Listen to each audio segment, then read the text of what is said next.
শুভ সকাল প্রিয় শিক্ষার্থীরা, আশা করি সবাই ভালো আছো। তোমাদের সুস্থতা কামনা করে আজকে সাধারণ বিজ্ঞান ক্লাস শুরু করতে যাচ্ছি।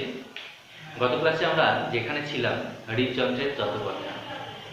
তো হৃদযন্ত্রের যত কথায় আমরা প্রথম ক্লাসে বা প্রথম ভিডিওতে যেটা দেখেছিলাম, সেখানে আমরা যা জেনেছিলাম সেগুলো হলো রক্ত।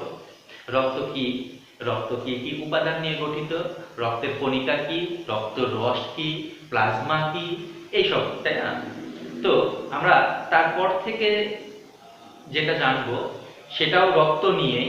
মূলত এই রক্ত নিয়েই তোমাদের বেশি পড়াশোনা করা লাগবে, কারণ আমাদের গুরুত্বপূর্ণ একটি উপাদান হলো রক্ত। তোমরা যখন টিস্যু পড়েছো, যে তরল যোজক কলা বা যোজক কলা, এই টিস্যুতন্ত্রের ভেতরে রক্তের কিছুটা ধারণা পেয়েছো যে রক্ত কি নিয়ে গঠিত হয় বা রক্তের ধরনটা কেমন, রক্তের প্রকৃতি কেমন। এখন আমাদের জীবন বাঁচিয়ে রাখার জন্য রক্ত আমাদের কি কি উপায়ে হেল্প করে, বা রক্তের ন্যাচারাল যে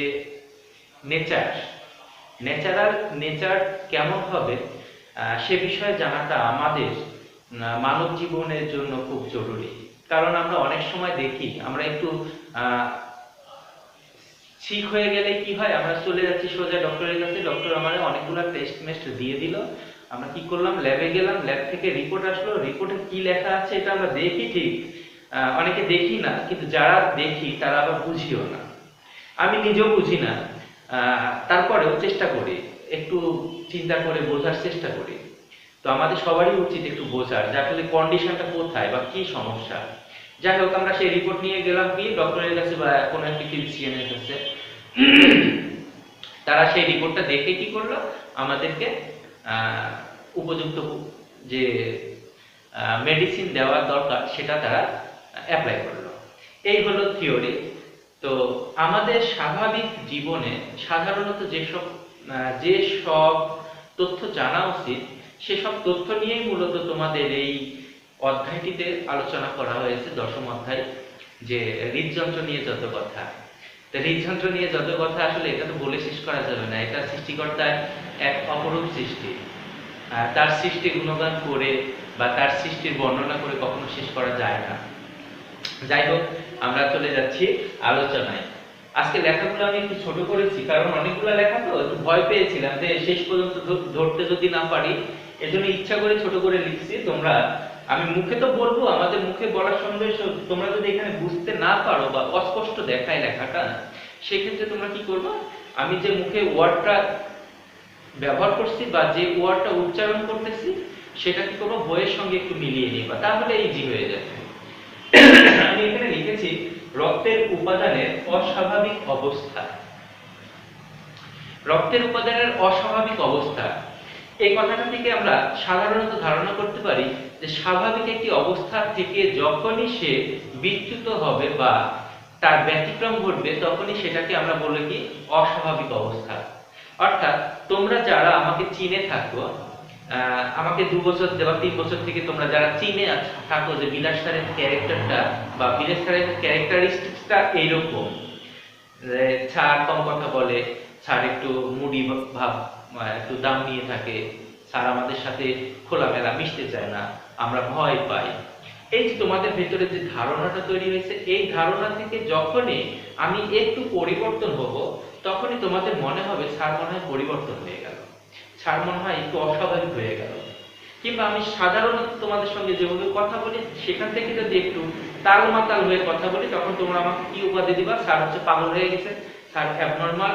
এই তো ঠিক সেরকমই এই রক্তের উপাদানের অস্বাভাবিক অবস্থা কথাটা এটাই মিন করে যে রক্তের স্বাভাবিক অবস্থা, রক্তের উপাদানের স্বাভাবিক অবস্থা থেকে যখনই চ্যুতি বিচ্যুতি ঘটবে, তখনই আমরা সেই উপাদানগুলোকে বলবো কি, অস্বাভাবিক অবস্থা।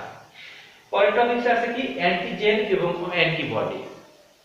অ্যান্টিজেন কি এবং অ্যান্টিবডি কি? অ্যান্টিবডি এবং অ্যান্টিজেন বুঝতে হলে আমাদের কিছু গল্প করতে হবে। গল্পটা এরকম যে আমাদের শরীরের ভেতরে যে রক্তগুলো আছে, সেই রক্তর ভেতরে তো অনেক বিভাগ আছে বা শাখা প্রশাখা আছে। যেমন রক্ত প্রদান দুই প্রকার, রক্তরস এবং আহ, রক্তকণিকা। রক্তকণিকা আবার তিন প্রকার, লোহিত রক্তকণিকা, শ্বেত রক্তকণিকা, অনুচক্রিকা। এদের আবার বিভিন্ন কাজ আছে। এই লোহিত রক্তকণিকার ভিতরে আবার বিভিন্ন উপাদান আছে, যেমন হিমোগ্লোবিন আছে, তারপর প্রোটিন আছে। রক্তের ভিতরে প্রোটিন থাকে, এটা তো তোমরা জানো, ন্যাচারালি জানো না? এটা জানো তো। আমরা যখন আমাদের শরীরে যে রক্তটা উৎপাদন হচ্ছে সেটা তো আমার নিজস্ব, তাই না? সেটা আমার নিজস্ব। কিন্তু আমরা যখন কোনো জরুরি অবস্থার কারণে বাইরে থেকে যখন আমরা রক্ত সংগ্রহ করি, গ্রুপিং মিল থাকলেও দেখা যাচ্ছে তাদের শরীরের প্রোটিন আর আমাদের শরীরের প্রোটিন খাপ খায় না বা ম্যাচ করে না। তো ম্যাচ যখন না করে তখন আমাদের শরীর কি করে, অটোমেটিকলি বা স্বয়ংক্রিয়ভাবে কি করে, তাদের ওই প্রোটিনটাকে শত্রু মনে করে। বাইরে থেকে যে রক্তটা আমি গ্রহণ করলাম, সেই রক্তের থাকা প্রোটিনটাকে কি করে, আমাদের শরীরের অভ্যন্তরীণ যে রক্তের উপাদান আছে তারা কি করে, তারা ভাবে যে ওই রক্তের যে প্রোটিনটা আছে ওটা মনে হয় আমাদের জন্য শত্রু, তাকে শত্রু ভাবে। এবং সত্যি ভাবার কারণে আমাদের যে স্নায়ুতন্ত্র আছে সে ওইটাকে ওইরকম অনুভূতি নিয়ে যখন টার্গেট করলে আমাদের ভেতরে একটি অ্যান্টিবডি উৎপাদন হয়। এবং অ্যান্টিবডি যার বিরুদ্ধে তৈরি হচ্ছে সেটা হলো অ্যান্টিজেন। অর্থাৎ যে শত্রুটার বিরুদ্ধে বা যে শত্রুকে মোকাবেলা করার জন্য, যে শত্রুকে ধ্বংস করার জন্য আমাদের শরীরে অ্যান্টিবডি তৈরি হচ্ছে, সেই শত্রু বা সেই উপাদান বা ঘাতকটাই হলো কি অ্যান্টিজেন। আশা করি বুঝতে পেরেছ। রক্ত গ্রুপ, রক্ত গ্রুপ নিয়ে তোমরা জানো আমাদের বিভিন্ন মানুষের শরীরে বিভিন্ন রকম গ্রুপিং সিস্টেম আছে। রক্ত গ্রুপ সাধারণত দেখা যাচ্ছে চারটি প্রকারে ভাগ করা হয়, এ বি এবং এ বি। কথাটা শুনতে কেমন, এ বি এবং এ বি, তাই না? মানে বিষয়টা হলো just single letter A, just single letter be এবং A and B joint AB। তাহলে A single letter, B single letter এবং AB জয়েন্ট। তাহলে তিনটা আইটেম পেলাম এবং শেষে পাচ্ছি কি ও। তাহলে এই চারটি গ্রুপে বিভক্ত। এটা নিয়ে কথা হবে। RH ফ্যাক্টর, RH ফ্যাক্টর তো খুব মজার একটা বিষয়। রক্ত সঞ্চালন তোমরা দেখতে পাচ্ছ, আমি তোমাদের জন্য এই ছবিটা অঙ্কন করে রেখেছি। আমি অতটা সুন্দর আঁকাইতে পারি না, তারপর আমি চেষ্টা করেছি তোমাদের একটু ভালো করে ছবি অঙ্কন করার জন্য, তোমাদের জন্য আর কি। তো এই ছবিটা অঙ্কন করতে আমার অনেক সময় লেগেছে, বুঝলা? অনেক সময় লেগেছে। এই ছবিটা আমি 20 মিনিট সময় ধরে অঙ্কন করলাম। তো আমি লেকচার দিতে দিতে যদি এই ছবিটা অঙ্কন করতাম তাহলে তোমাদের কাছ থেকে অলরেডি 20টা মিনিট নষ্ট করে ফেলতাম বা নষ্ট হয়ে যেত। আর তোমরা তো জানোই যে আমার ক্লাসগুলো একটু দীর্ঘমেয়াদী হয়, আমি একটু বেশি কথা বলি। তো বেশি কথা বলার একটু সুবিধা আছে, বুঝলা? বেশি কথা বলার একটু সুবিধা এই যে কথাগুলো যদি একটু ধৈর্য সহকারে তোমরা শুনে থাকো তাহলে দেখবা এই কথাগুলা দিয়ে তোমাদের এই লেসন বা এই পড়াশোনাগুলা খুব ইজিলি মাথায় ক্যাচ করার যে অ্যাবিলিটি অর্জন করা সেটা চলে আসে। তো বক বক করার কারণ কিন্তু এই, ন্যাচারালি আমি কিন্তু এত কথা বলি না। তোমরা আদার্স সময় মানে ক্লাসের বাইরের যে টাইমটা আছে সেই টাইমটাকে তোমরা আমাকে অবজার্ভ করতে পারো। আমি খুব সাইলেন্ট প্রকৃতির একজন মানুষ, খুব ঠান্ডা প্রকৃতির মানুষ, আমি এত কথা বলি না। কিন্তু আমার খুব প্রচন্ড ইচ্ছা, আমার ইচ্ছা শক্তি এমন যে তোমাদের আমার যতটুকু আছে আমি পুরোটা তোমাদের ভেতরে দিতে চাই। এবং তোমরা কিভাবে বুঝবা, আমার মনে হয় এতটুকু ফিল করি যে আমার মনে হয় যে এই উদাহরণটা দিলে হয়তো বুঝবা। এখন একটা উদাহরণ দিলাম, দেওয়ার পরে 5 জন স্টুডেন্টের ভেতরে দেখা যাচ্ছে 2 জন বুঝলো, বাকি 3 জন বুঝলো না। আমার কাছে কেন এরকম মনে হয় যে এই 2 জন তো বুঝলো, ওই 3 জন তো বুঝলো না। তখন মনে হয় কি জানো, যে আরো একটা एग्जांपल দিই ওই টপিকসের উপরে। তো যখন ওই 3 জনের জন্য আরেকটা নতুন উদাহরণ টানতে আসি, বাকি 2 জন যে বুঝেছিল তারা মনে করে এই উদাহরণ দেওয়ার আমার কোনো দরকার আছে, স্যার তো বেশি কথা বলে। কিন্তু আমার থিঙ্কিং ওই বাকি 3 জনকে নিয়ে। অর্থাৎ আমি সামগ্রিক সকল স্টুডেন্টকে বোঝানোর জন্য একটু বেশি কথা বলে থাকি। বুঝতে পেরেছো? যাই হোক, এই হলো আমাদের আলোচ্য সূচি বা টপিকস। আজকে আমি টপিকস লিখি নাই, মানে লেখার সাহসই পাচ্ছি না যে কোথায় লিখবো। যদি আমার মোবাইল স্ক্রিনে ক্যাপচার করতে না পারে তাহলে কি হবে? এত সুন্দর ডেকোরেশন করে লাভ কি আমার, তাই না? যাই হোক, রক্তের উপাদানের অস্বাভাবিক অবস্থা এর সংজ্ঞা প্রথমে বলেছি আমার এই সূচনা দিতে গিয়ে দেখো যে 10 মিনিটের মতো চলে যায়। তো পরবর্তী কথাগুলো একটু ফাস্ট মোশনে চলে। রক্তের উপাদানের অস্বাভাবিক অবস্থা বলতে যেটা বোঝায় সেটা আমি আগেও বলেছি, আবারও বলছি। রক্তে বিদ্যমান যে উপাদানগুলো আছে সেই উপাদানের যে সাধারণ মান বা স্বাভাবিক মান অথবা যে স্ট্যান্ডার্ড মান, সেই মানের একটু তারতম্য ঘটলে যে অবস্থায় উপনীত হয় সেই অবস্থাটাকে বলা হয় রক্তের অস্বাভাবিক অবস্থা বা রক্তের উপাদানের অস্বাভাবিক অবস্থা। তোমরা লক্ষ্য করলে দেখতে পাবা আমি এখানে লিখে রেখেছি, একেবারে শর্ট ফর্মে লিখেছি আরবিসি, যাকে কিনা বলে কি রেড ব্লাড সেল। তোমরা জানো এটা রেড ব্লাড সেল। তো এই রেড ব্লাড সেলের যে উপাদান আমি লিখে রেখেছি মেল, এম এ মেল এবং এফ এ ফিমেল। মেলের জন্য আমি লিখেছি দেখো 4.5 to 5.5। এটা কিন্তু লাখ, লক্ষ যেটা বলি একক দশক শতক হাজার অযুত লক্ষ, সেই লক্ষের লাখ। 4.5 লাখ থেকে 5.5 লাখ পরিমাণ এই সেল থাকবে পুরুষের শরীরে, অর্থাৎ পুরুষের রক্তে। তাহলে পুরুষের রক্তে যদি এই পরিমাণ সেল থাকে, মহিলাদের বা নারীদের ক্ষেত্রে থাকে সেক্ষেত্রে কত? 4 থেকে 5 লক্ষ। বুঝতে পেরেছো?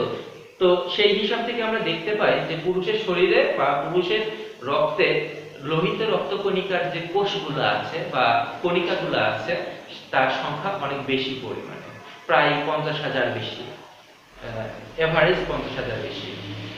তো এই গল্প করার আগে আমি আরেকটু গল্প করতে যাচ্ছিলাম যে এটা কেন এরকম বা কোথা থেকে আমরা পাচ্ছি। কারণ এখানে আমি লাস্টে একটা কথা লিখে রেখেছি এম কিউব। এই এম কিউবের উপরে মানে কি বোঝাচ্ছি আমি? এম কিউব হলো মিলিমিটার কিউব, অর্থাৎ ঘন মিলিমিটার। ঠিক আছে? যেমন আমরা সেন্টিমিটারের উপরে কিউব দিলে ঘন সেন্টিমিটার, মানে কি ঘন সেন্টিমিটার অর্থাৎ আমার যদি একটি বক্স থাকে এরকম, এই কথাগুলো আমি না প্রত্যেকটা ক্লাসে বলে দিই, তোমরা ক্লাসগুলো ঠিক মতন অবজার্ভ করলে আমার বলা লাগে না, বুঝলা? এটা আমার খুব কষ্ট লাগে যে তোমাদের প্রত্যেকটা কথাতে বারবার ইন্ডিকেট করে দিতে পারি। এই যে আমি একটা ঘনক অঙ্কন করলাম, এই ঘনকের উচ্চতাটা হলো এইদিকে 1 মিলিমিটার, প্রস্থ হলো এইদিকে 1 মিলিমিটার এবং এটা উচ্চতা হলো, এটা দৈর্ঘ্য হলো এবং এটা প্রস্থ এই যে এইদিকে হলো 1 মিলিমিটার। তাহলে আমরা 3টা মিলিমিটার পেলাম না? অর্থাৎ 3 দিকে দৈর্ঘ্য, প্রস্থ এবং উচ্চতা 3 দিকেই যখন আমরা 1 মিলিমিটার পাবো, 3টাকে গুণ করলে আমরা সাধারণত আয়তন পেয়ে থাকি। এই আয়তনকে আমরা লিখতে পারি কি 1 মিলিমিটার কিউব। ঠিক আছে? এই 1 মিলিমিটার কিউবে যে রক্তের পরিমাণ আসবে সেইটুকু রক্তের ভেতরে 4.5 থেকে 5.5 লক্ষ কণিকা থাকবে। তাহলে বোঝো একজন স্বাভাবিক মানুষের শরীরে রক্তের পরিমাণ থাকে 8%, অর্থাৎ আমার ওজন যদি 50 কেজি হয়, আমার শরীরে 4 কেজি রক্ত আছে। 50 কেজি হলে কি হবে? তার 8% আসবে কত? 4 কেজি। তো 4 কেজি রক্তে এইরকম করে যদি আমরা থিঙ্ক করি তাহলে কতটুকু হতে পারে এবং তার ভিতরে কতগুলা এই সেল থাকতে পারে, এইটাই ভাবতে হবে। এবং কাউন্টিংটা ঠিক এইভাবে হয়েছে, বুঝতে পেরেছো? যাই হোক, এই যে রক্তের অস্বাভাবিক অবস্থা বলেছে, এটা হলো স্বাভাবিক অবস্থা। অর্থাৎ একটি মানুষের রক্তের উপাদান হিসাবে লোহিত রক্তকণিকা যদি পুরুষের শরীরে 4.5 থেকে 5.5 লক্ষ থাকে পার ঘন মিলিমিটারে, তাহলে স্বাভাবিক অবস্থা। যদি কোনো কারণবশত এই কণিকার সংখ্যা বৃদ্ধি হয় অথবা কমে যায় বা হ্রাস পায়, সেক্ষেত্রে ঘটনাটা ঘটে কি রক্তের উপাদানের অস্বাভাবিক অবস্থা। আশা করি তোমরা বুঝতে পেরেছো। মুছে দিয়ে এটা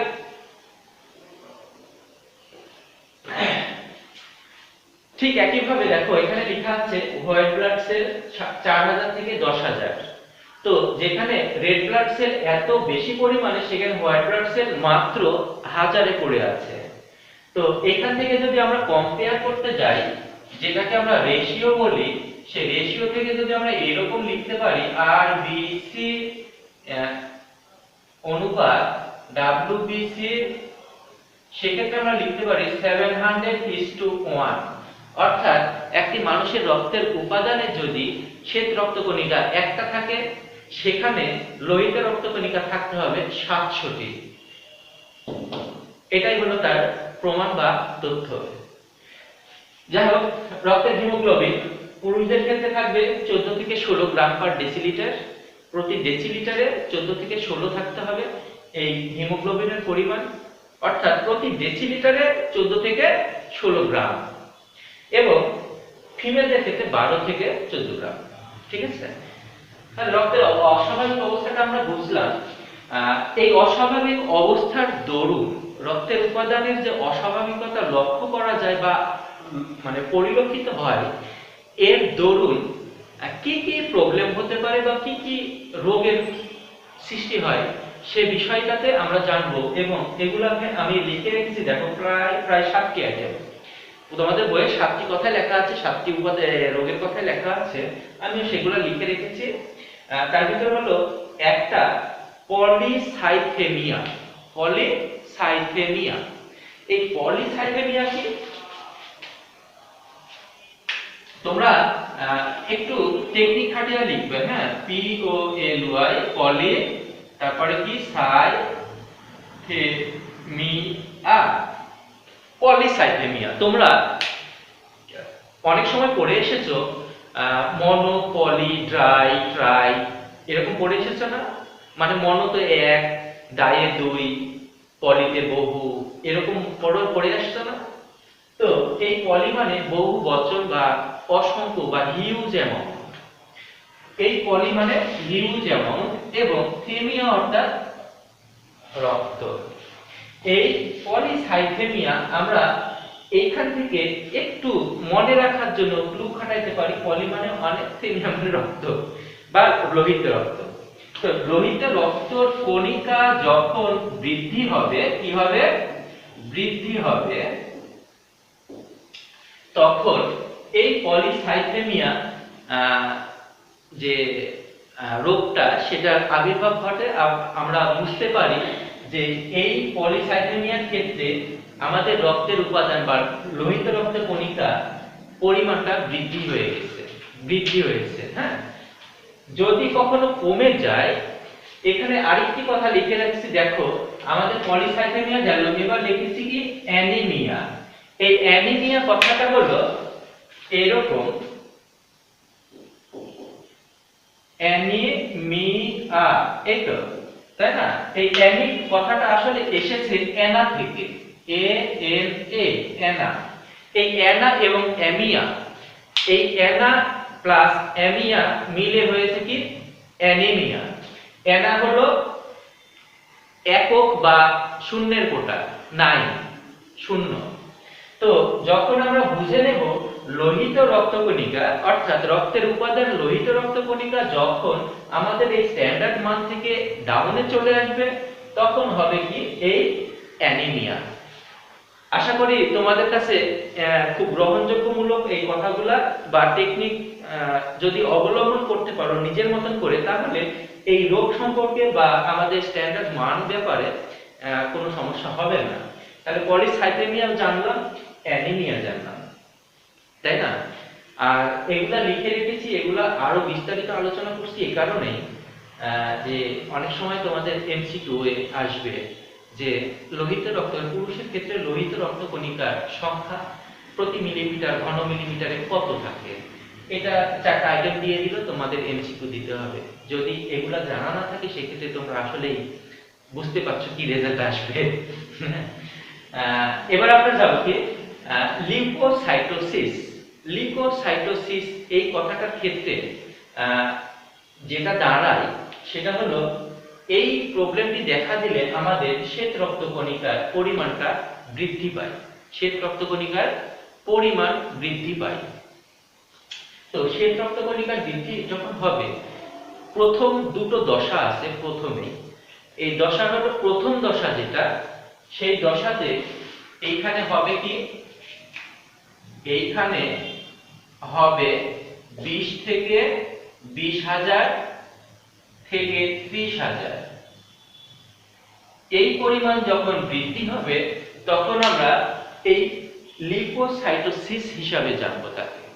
মানে যদি কারো লিউকোসাইটোসিস হয়ে থাকে তাহলে আমরা নিঃসন্দেহে বলে দিতে পারি তার রক্তে রক্ত কণিকা হিসাবে যে শ্বেত রক্ত কণিকা আছে তার পরিমাণ 20 থেকে 30,000 হয়ে গেছে। অর্থাৎ যেখানে ন্যাচারাল মেজারমেন্টটা হলো কি 4,000 থেকে 10,000 পর্যন্ত, সেখানে তার হয়ে গেছে কি 20 থেকে 30,000।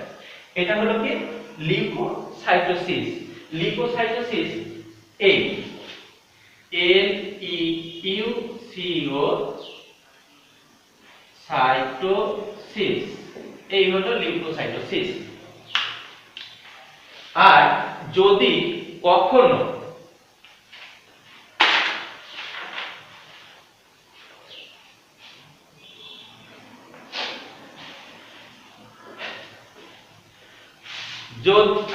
যদি কখনো তোমার এই হোয়াইট ব্লাড সেলের পরিমাণ 50 থেকে 1 হয়, কত? এইটাই আমি এইভাবে দিচ্ছি, দেখো 50,000 টু 1 লাখ। এই পরিমাণ যদি বৃদ্ধিপ্রাপ্ত হয় তখন আমরা তাকে বলি কি লিউকেমিয়া। লিউকেমিয়া, ঠিক আছে? তো লিউকোসাইটোসিস এবং লিউকেমিয়া সম্পর্কে আমরা ধারণা পেয়ে গেলাম। এবার জানো কি থ্রম্বোসাইটোসিস। তোমরা জানো থ্রম্বোসিস অণুচক্রিকা। অণুচক্রিকার কাজ কি? জমাট বাঁধতে সাহায্য করা, তাই না? তো এই থ্রম্বোসাইটোসিসটা কি? থ্রম্বোসাইটোসিস হলো আমাদের অণুচক্রিকার সংখ্যা বৃদ্ধি পাওয়া। অণুচক্রিকার সংখ্যা বৃদ্ধি পাওয়া। অণুচক্রিকার সংখ্যা তোমাদের এখানে আমি লিখে নাই, আমি এটা মিস্টেক হয়ে গেছে, তোমরা কাইন্ডলি একটু বইয়ে দেখে নিবা। হ্যাঁ, আরেকটা হলো কি আছে পারপুরা। পারপুরাটা কি? পারপুরাটা হলো এমন একটি প্রবলেম, অণুচক্রিকার এমন একটি প্রবলেম যেখানে রক্তগুলা কি করে একটু দলবদ্ধ। যেমন আমরা যদি দুধের ভেতরে হালকা লেবুর রস দিয়ে দিই তাহলে থোকা থোকা হয়ে যায় না, ছোবা ছোবা হয়, থোকা থোকা হয়। ঠিক এরকম আমাদের স্কিনে জায়গায় জায়গায় বিভিন্ন জায়গায় বিক্ষিপ্তভাবে রক্ত জমাট বেঁধে থাকে এবং এটা কালারও হবে কি ব্রাউন অথবা লালচে। তো এই ক্ষেত্রে দায়ী কে হবে? এই ক্ষেত্রে দায়ী হবে ডেঙ্গু জ্বর। ডেঙ্গু জ্বরের সময় দেখবা যে রোগীর শরীরে এইরকম একটি লক্ষণ বা উপলক্ষণ পাওয়া যায়। তাহলে আমরা যে লোহিত রক্তকণিকা, শ্বেত রক্তকণিকা এবং অণুচক্রিকা সম্পর্কে যে রোগগুলা উদ্ভব হয় বা অস্বাভাবিক অবস্থার কারণে যে লক্ষণসমূহ আমাদের শরীরে প্রকাশিত হয় সেগুলো আলোচনা করা হলো। এবার আসছে কি থ্যালাসেমিয়া। থ্যালাসেমিয়াটা কি? থ্যালাসেমিয়া হলো রক্তের হিমোগ্লোবিন জাতীয় সমস্যা। অর্থাৎ রক্তের হিমোগ্লোবিন যদি কোনো কারণবশত কমে যায় অথবা লোহিত রক্তকণিকা যদি উৎপাদন কমে যায় সেক্ষেত্রে এই থ্যালাসেমিয়া রোগটি দেখা যায়। সাধারণত এই রোগটি বংশগত, মানে পিতামাতার কাছ থেকে সন্তানরা পেয়ে থাকে এই রোগটি। এই রোগের জন্য রক্ত শূন্যতা প্রবল আকারে দেখা দেয়। যেহেতু বুঝতে পারছো যে রক্ত উৎপাদন ক্ষমতাটা বা রক্ত কণিকার উৎপাদন বন্ধ হয়ে থাকে, শূন্যের কোটায় থাকে। তো এইখানে কি হয়, এই অসুখটা সাধারণত যেহেতু বলেছি পিতামাতার কাছ থেকে সন্তানদের কাছে আসে, তার মানে কি এই রোগটা ন্যাচারালি শিশুদের কাছে বেশি শনাক্ত হয়ে থাকে। তো এই থ্যালাসেমিয়া দুইটা আইটেম আছে। দুইটা আইটেম কি? একটা হলো আলফা থ্যালাসেমিয়া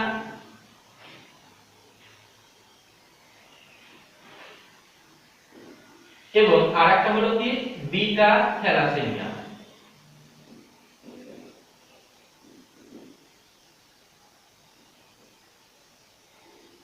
না, আমার ভুল হচ্ছে লিখতে বারবার, বুঝলাম।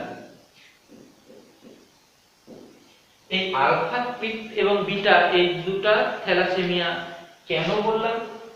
আলফা থ্যালাসেমিয়া এবং বিটা থ্যালাসেমিয়া ঘটে, তোমরা জানো আমাদের রক্তের উপাদানে হিমোগ্লোবিনে আছে কি আলফা গ্লোবিউলিন। কি আলফা গ্লোবিউলিন? লিখে দিই গ্লোবিউলিন। এই যে গ্লোবিউলিন, এই গ্লোবিউলিন হলো দুইটা আইটেমের, একটা আলফা এবং আরেকটা বিটা। তো রক্তের যে প্রোটিন আছে, যে প্রোটিনের কারণে এই আলফা গ্লোবিউলিন এবং বিটা গ্লোবিউলিন উৎপাদন হয়, সেই আলফা গ্লোবিউলিন উৎপাদনকারী প্রোটিন যদি না থাকে, তাহলে যে থ্যালাসেমিয়াটা দেখা যায় তার নাম হয়ে থাকে আলফা থ্যালাসেমিয়া, এবং বিটা গ্লোবিউলিন উৎপাদনকারী প্রোটিনের অনুপস্থিতিতে তৈরি হয় বিটা থ্যালাসেমিয়া। তো এই দুটো হলো আমাদের রোগের লক্ষণ বা রোগের নাম। এই বিটা থ্যালাসেমিয়াকে অনেক সময় বলা হয় কুলির থ্যালাসেমিয়া। কিসের? কুলির থ্যালাসেমিয়া। তো যেহেতু বললাম আমরা হলো কি এই বৈশিষ্ট্যগুলো বা এই রোগে আক্রান্ত হই কাদের মাধ্যমে? পিতামাতার মাধ্যমে, কারণ এটা বংশগত একটি রোগ, জেনেটিক্যাল ডিসঅর্ডার যাকে বলা হয়। তাহলে বাবা এবং মা দুজনেই যদি থ্যালাসেমিয়ায় আক্রান্ত হয়ে থাকে, তাহলে সন্তানের কাছে যে থ্যালাসেমিয়াটা আসবে সেটাকে বলা হবে কি থ্যালাসেমিয়া মেজর। এবং বাবা অথবা মা, অর্থাৎ দুজনের বাবা মায়ের ভিতরে যে কোনো একজন যদি থ্যালাসেমিয়ায় আক্রান্ত থাকে এবং পরবর্তীতে যে সন্তান আসবে সেই সন্তানের থ্যালাসেমিয়াটা হবে কি থ্যালাসেমিয়া মাইনর। মেজর এবং মাইনর কখন? যখন বাবা মা দুজনে থ্যালাসেমিয়া রোগী তখন মেজর, যখন বাবা মা দুজনের ভিতরে কেবলমাত্র একজন রোগী বা থ্যালাসেমিয়ায় আক্রান্ত তাহলে সন্তান থ্যালাসেমিয়া মাইনর। এইটুকুই জানবা। তাহলে আমাদের এই রোগ সম্পর্কে কথা বলা শেষ। অ্যান্টিজেন এবং অ্যান্টিবডি, এই কথাটা আমি আগেও বলেছি। অ্যান্টিজেন এবং অ্যান্টিবডি কি এগুলো একটু মুছে দিলাম।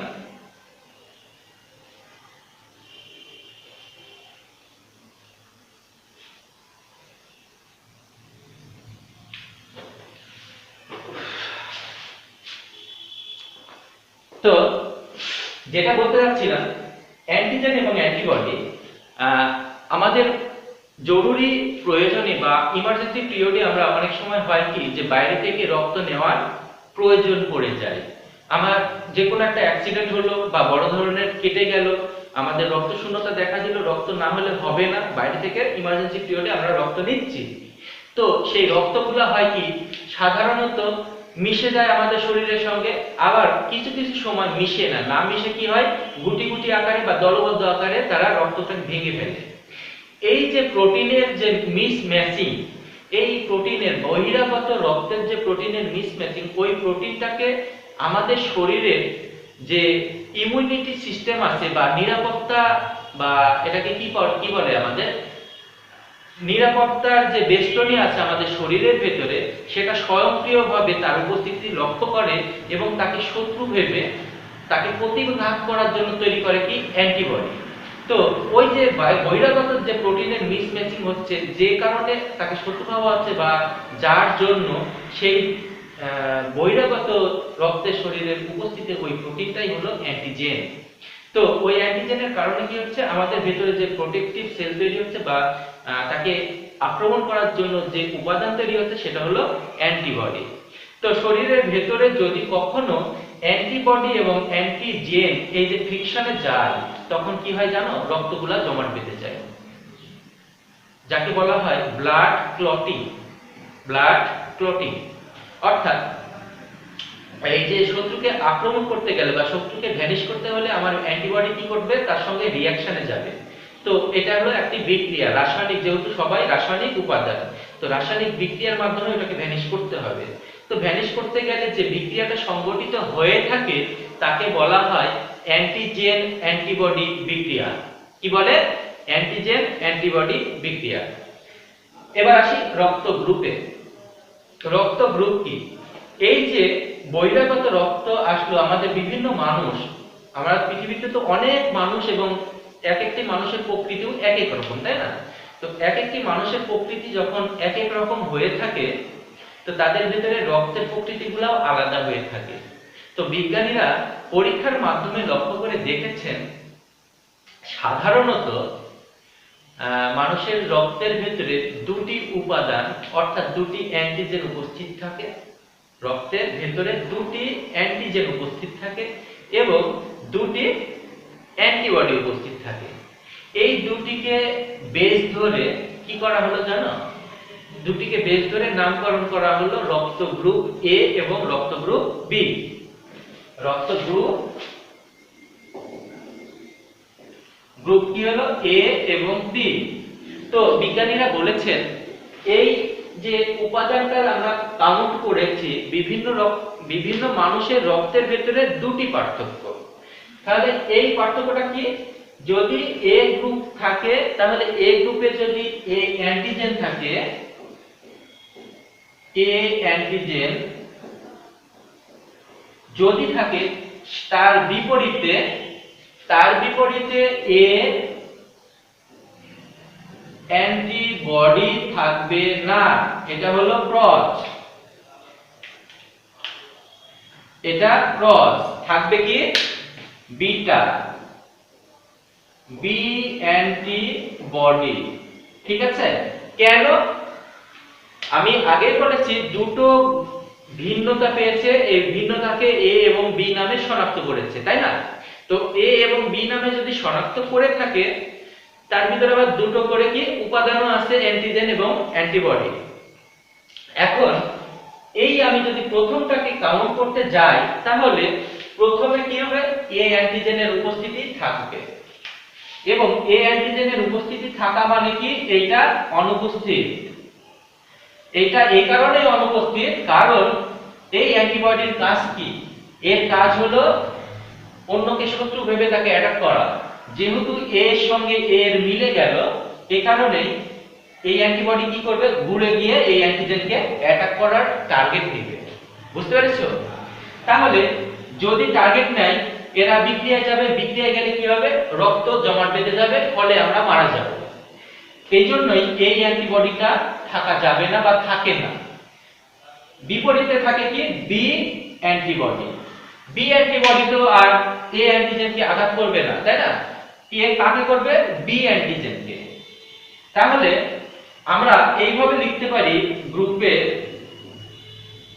গ্রুপ এ তে এখানে অ্যান্টিজেন আছে কি? এ অ্যান্টিজেন এবং থাকবে কি? B antibody. ঠিক একইভাবে রক্ত গ্রুপ বি এর জন্য বি অ্যান্টিজেন থাকবে, বি অ্যান্টিবডি থাকবে না, থাকবে হলো এ অ্যান্টিবডি। ঠিক আছে? কিন্তু এই যে এ এবং বি, এই দুটাকে যদি একসঙ্গে মিক্সার করো, তাহলে আমরা পাচ্ছি কি? এ এবং বি। এ বি এর ক্ষেত্রে দেখো, এ এর জন্য অ্যান্টিজেন উপস্থিত, বি এর জন্য অ্যান্টিজেন উপস্থিত। এ অ্যান্টিজেন, বি অ্যান্টিজেন, তাই না? এই দুটোতে থাকা স্বাভাবিক, যেহেতু এটা বাধ্যতামূলক বা প্রকট। তাহলে এর বিপরীতে আমাদের কোনো অ্যান্টিবডি থাকা যাবে না। কারণ কি? যে কোনো একটি অ্যান্টিবডি থাকলে, ধরে নাও এ অ্যান্টিবডি অথবা বি অ্যান্টিবডি যে কোনো একটা থাকলে, সে কি করবে? ওই অ্যান্টিজেনকে আঘাত করবে এবং রক্ত জমাট বেঁধে ফেলবে। এই কারণে এখানে কোনো অ্যান্টিবডি নেই। বুঝতে পেরেছো? এখানে কোনো অ্যান্টিবডি নেই। ঠিক একই কারণে আমাদের যে আলাদা একটি ব্যতিক্রমধর্মী গ্রুপ আছে ও, এই গ্রুপে আবার কি হলো? তোমরা কি দেখতে পাচ্ছ? আচ্ছা, দেখা যাচ্ছে, লিখি। এইখানে ওটা কি হলো? এইখানে আবার কোনো অ্যান্টিজেন নেই, বাট এ বি অ্যান্টিবডি দুটোই আছে। বুঝতে পেরেছো? এখানে আবার কোনো অ্যান্টিজেন নেই, বাট অ্যান্টিবডি দুটোই আছে। এই কারণেই বলা হচ্ছে এ কি করবে? যে কাউকে দিতে পারবে, রক্ত সবাইকে দিতে পারবে। কারণ কি? দেখো, এর কোনো অ্যান্টিজেনই নেই, এ সবাইকে দিতে পারবে। আবার কি করবে? এ সবার কাছ থেকে নিতে পারবে, এ সবার কাছ থেকে নিতে পারবে। কারণ কি? দেখো, এ অ্যান্টিজেন যদি এখানে নেই, আছে, বিটা যদি নেই, আছে, সমস্যা নাই। এই কারণে হলো সবার কাছে রিসিভার, অর্থাৎ সে অ্যাকসেপ্টর, সে গ্রহীতা, আর এ হলো ডোনার, সার্বিক ডোনার বা ইউনিভার্সাল ডোনার। এই কারণে ওকে বলা হয়ে থাকে। বুঝতে পেরেছো? আশা করি এই ব্লাড গ্রুপিংটা বুঝতে পেরেছো। এখন তোমাদের মাথায় প্রশ্ন আসতে পারে, স্যার এই ব্লাড গ্রুপিং তো বুঝলাম, তো অনেক সময় দেখা যায় এ এর উপর পজিটিভ অথবা নেগেটিভ, বি এর উপর পজিটিভ অথবা নেগেটিভ, এটা কেন আসে, তাই না? আচ্ছা, এটার একটা ঘটনা আছে। এই ঘটনাটা হলো এই বিজ্ঞানীটার নাম হলো এই তোমার সম্ভবত 1900 কিংবা 1901 সালের দিকে কার্ল ল্যান্ডস্টেইনার। কি বললাম? Karl Landsteiner.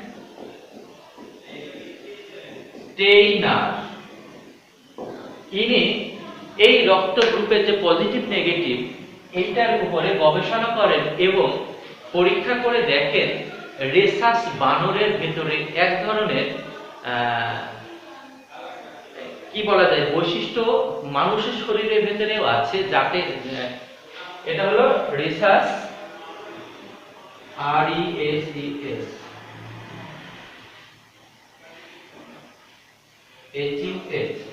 এই রেসাস মানকি এর রক্ত এবং মানুষের রক্ত যখন এক মানে একটু তারা গবেষণা করে দেখেন যে রেসাস বানরের রক্তের যে উপাদানটা আছে কিছু কিছু মানুষের রক্তেও সেই উপাদানটাও আছে। তিনি এই পরীক্ষাটা করে দেখেন। তো রেসাস বানরের রক্তের এই উপাদানটা যে সকল মানুষের শরীরের রক্তের উপাদানে আছে তাদেরকে বলা হচ্ছে RH পজিটিভ। অর্থাৎ এই উপস্থিতিটাকে লক্ষ্য করে এই কার্ল ল্যান্ডস্টেইনার একটি নামকরণ করে থাকেন, সেটা হলো RH ফ্যাক্টর। কি বলে? RH factor. এখন এই RH ফ্যাক্টরটি যে সকল মানুষের শরীরে রক্তের উপাদানের ভিতর উপস্থিত থাকে সেইগুলোকে বলা হয় পজিটিভ। অর্থাৎ এ রক্ত গ্রুপ সমৃদ্ধ কোনো মানুষের শরীরে যদি এই RH ফ্যাক্টরের উপস্থিতি পাওয়া যায় তাহলে সে পজিটিভ, যদি RH ফ্যাক্টর না থাকে তাহলে সে নেগেটিভ। একইভাবে বি এবং ও এ বি এগুলা কি হবে? Positive or negative, positive or negative, positive or negative. এবার কি বুঝতে পেরেছো, বা এবার কি সে ধারণাটা আসছে যে কেন বা কিভাবে পজিটিভ নেগেটিভ উদ্ভব বা সূচনা হলো? আশা করি তোমরা বুঝতে পেরেছো। বই যখন একটু খুলে দেখবা, শুধু ক্লাস নির্মাণ হলে তো হবে না, বইটাকে একটু দেখবা, তখন দেখবা যে আরো পানির মতো সহজ হয়ে যাবে। এবং আমি আশা করি তোমরা যখন এই ক্লাসটি মনোযোগ দিয়ে দেখবা এবং বইটি একবার পড়বা তাহলে তোমাদের এই অধ্যায়ের এই পড়াগুলো খতম হওয়ার কথা। এবার আসবো কি রক্ত সঞ্চালন। RH ফ্যাক্টর, ব্লাড গ্রুপ এগুলো জানলাম। এবার যাবো কোথায়? রক্ত সঞ্চালন। রক্ত সঞ্চালনের জন্য আমি প্রথমেই বলেছি একটা হৃৎপিণ্ডের ছবি অঙ্কন করে রেখেছি।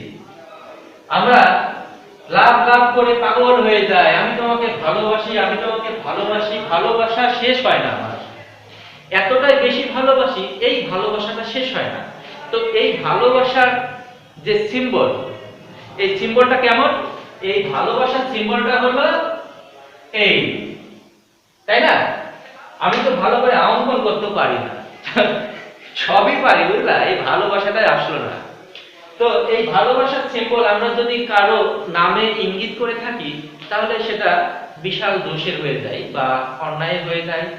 এটা আমাদের সামাজিক দৃষ্টিকোণ থেকে খুব খারাপ কাজ। কারণ কি জানো, এইটার যে মানে পূর্ণতা বা যে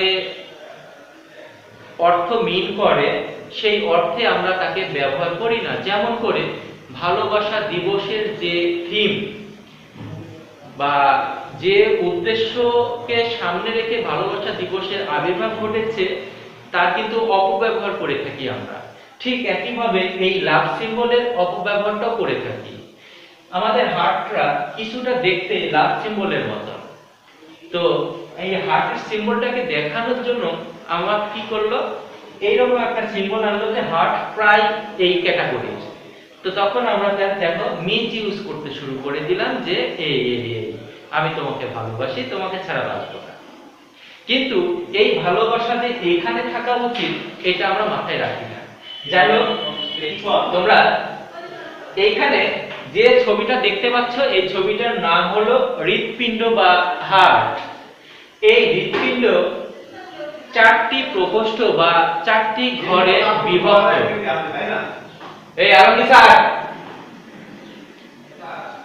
এই হৃৎপিণ্ডটা কি করে চারটি ছোট ছোট ঘরে বিভক্ত। তো চারটি ছোট ঘরের নাম তো আছে না নাই?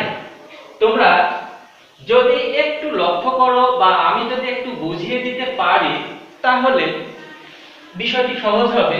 আমার বোঝানো এবং তোমাদের গ্রহণ করা দুটো অ্যাডজাস্ট থাকতে হবে।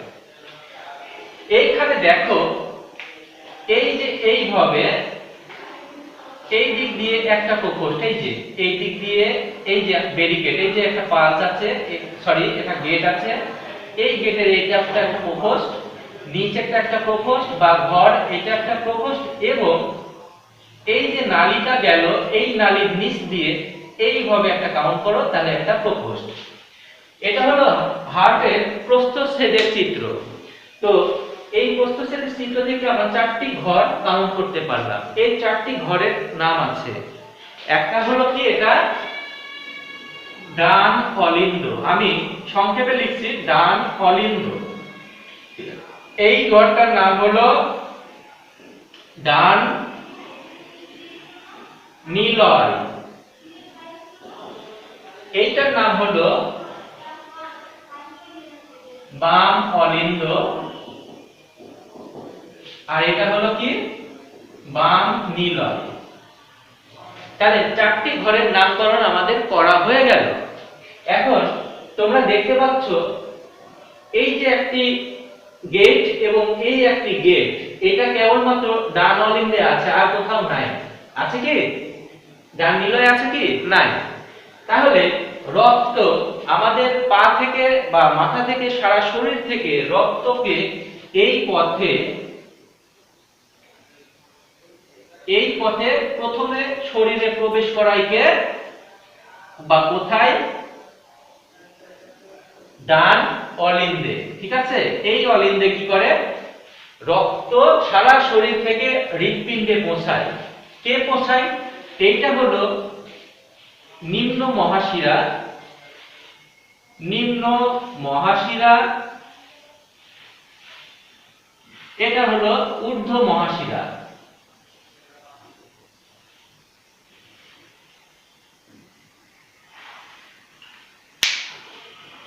নিম্ন মহাশিরা এবং ঊর্ধ্ব মহাশিরার মাধ্যমে শরীর থেকে কার্বন ডাই অক্সাইড সমৃদ্ধ রক্ত আমাদের ডান অলিন্দে প্রবেশ করে। ডান অলিন্দে যখন রক্ত প্রবেশ করলো, এই রক্ত কি করে এই কপাটিকা গেট, কপাটিকা বলা হয় বিজ্ঞানের ভাষায়, অর্থাৎ একটি দরজা। এই যে রক্ত আসলো এই দরজাটা তখন কি করে খুলে দেয়। খুলে দিলে এই কার্বন ডাই অক্সাইড সমৃদ্ধ রক্তটি ডান নিলয়ে পৌঁছায়। তাহলে আমি যদি এভাবে লিখি কার্বন ডাই অক্সাইড ব্লাড কোথায় আসলো? ডান অলিন্দে, এখান থেকে গেল কি ডান নিলয়ে। তারপরে দেখো এইখানে আবার একটি কি আছে? গেট আছে বা কপাটিকা আছে। এই কপাটিকা ভাগটি যখন খুলে যাবে তখন এই যে এটাকে বলা হয় ধমনী, এটাকে বলা হয় কি ধমনী। এই পথে চলে যাবে বাইরে, এটাকে বলা হচ্ছে মহাধমনী, মহাধমনী। তাহলে ডান নিলয় থেকে এটাকে বলা হয় ফুসফুসীয় ধমনী। হ্যাঁ, এটাকে ডান নিলয় থেকে ফুসফুসীয় ধমনী। এই আমাদের এই যে হার্টের দুপাশে কি আছে? হার্টের দুপাশে ফুসফুস আছে।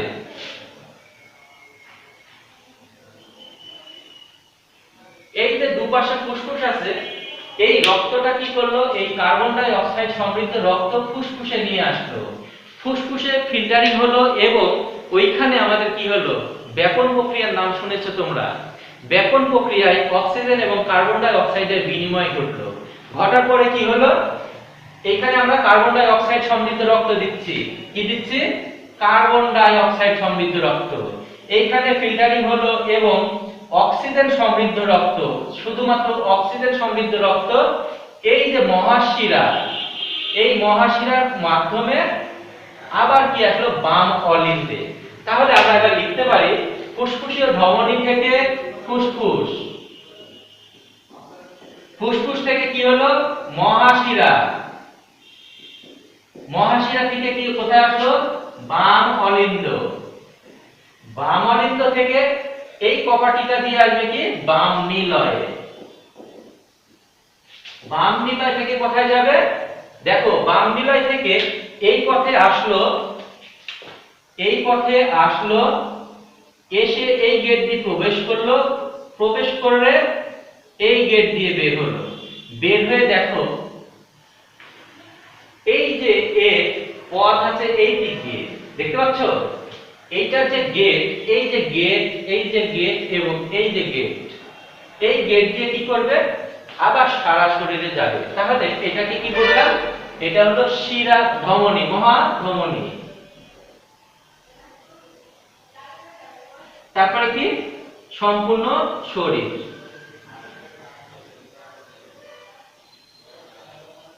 সম্পূর্ণ শরীর।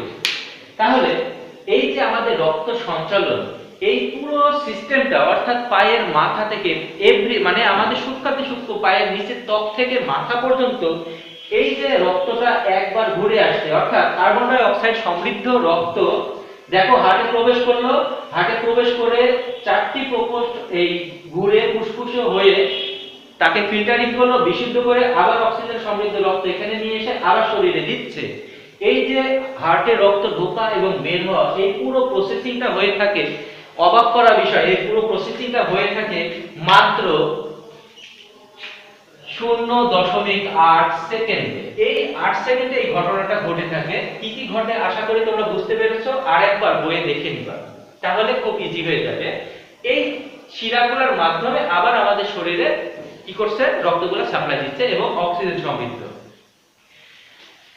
একটা কথা বলে দিই, হৃৎপিণ্ড থেকে যে সকল নালিকার উদ্ভব ঘটেছে বা হৃৎপিণ্ড থেকে যে সকল নালিকা শরীরে রক্ত নিয়ে যায় তাদেরকে বলা হয় ধমনী, এবং শরীরের বিভিন্ন জায়গা থেকে যে সকল নালী হৃৎপিণ্ডে রক্ত নিয়ে আসে তাদেরকে বলা হয় শিরা।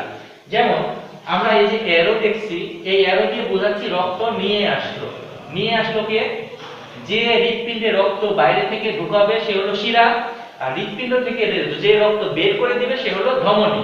এই যে রক্ত এদিক দিয়ে বের হয়ে যাচ্ছে এটা হলো ধমনী। ঠিক আছে, এই বিষয়ে যদি তোমাদের আরো কোনো প্রশ্ন থাকে পরবর্তী কোনো ক্লাসে অথবা ফেস টু ফেস তোমরা আমার সঙ্গে যোগাযোগ করতে পারো। আশা করি তোমাদের বোঝানোর চেষ্টা করব। অনেক কথা হয়ে গেছে, অনেক টাইম হয়ে গেছে, এটা একটু দেখবা, বাসায় দেখবা। দেখা হবে পরবর্তী ক্লাসে। সবাই ভালো থাকবে।